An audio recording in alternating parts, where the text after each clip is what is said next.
கீச்சு கீச்சு என்று ஆனை சாத்தன் கலந்து பேச்சின பேச்சரவும் கேட்டிலையோ பேய் பெண்ணே.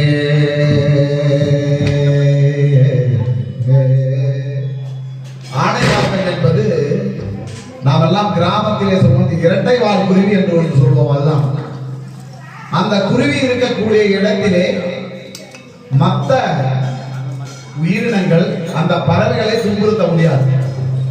அவ்வளவு வலிமை வாய்ந்தது அந்த குருவி. கழுகு பருந்து என்று சொல்கிறோமே, அது கூட பறந்து வந்து கீழே அந்த பறவைகளை எடுப்பதற்காக வருகிறது என்றால், இந்த ஆனை சாத்தன் என்று சொல்லக்கூடிய அந்த குருவி மட்டும் இருந்ததேயானால் அது பயத்திலே கீழே இறங்காது, நாடாது, அடுத்த பறவைகளை துன்புறுத்தாது.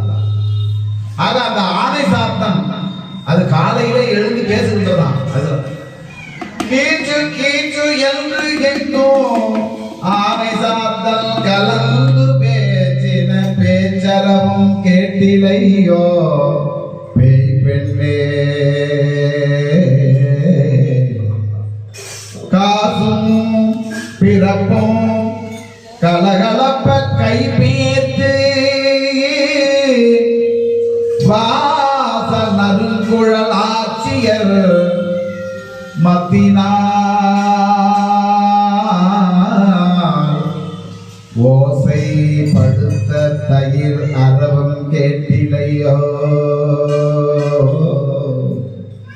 காலையிலே நீராடி பெண்கள் எல்லாம் கூந்தலிலே மலரை சூடி வாச மலர்களால் தயிரவும் கேட்டிலையோ.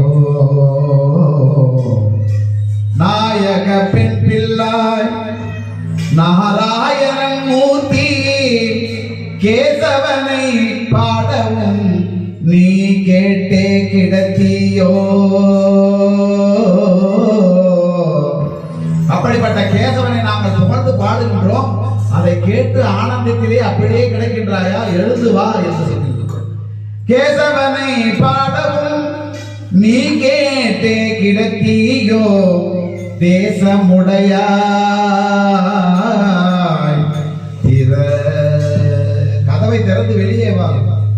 தேசம் உடையாய் திரவேலோர் என்பாவாய், திரவேலோர் என்பாவாய்.